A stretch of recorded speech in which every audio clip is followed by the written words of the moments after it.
ஒரு ஏழ்மையான வீடு. படுக்கையில் உடல்நிலை சரியில்லாமல் இருக்கும் தாய்.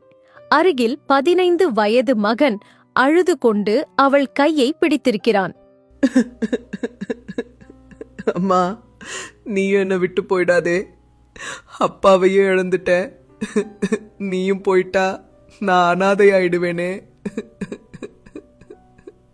தாய் மகனின் தலையை வருடி மெல்லிய குரலில் பேசுகிறாள். மகனே, கலங்காதே. ஜப்பானில் ஹிரோஷிமா, நாகசாகியில் எத்தனை பேர் அனாதையானார்கள்? அவர்கள் வாழாமல் போய்விட்டார்களா?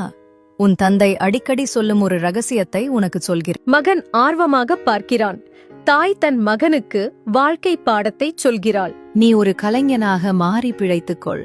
அதற்காக பெரிய ஓவியனாகவோ பாடகனாகவோ இருக்க வேண்டியதில்லை. உனக்கு ஒரு கழிவறையை சுத்தம் செய்யும் வேலை கிடைத்தாலும் அதை ரசித்துச் செய். நீ சுத்தம் செய்வது போல வேறு யாராலும் செய்ய முடியாதபடி அந்த வேலையில் உன் தனித்துவம் தெரிய வேண்டும். மகன் புன்னகையுடன் தாயின் கையை பற்றுகிறான்.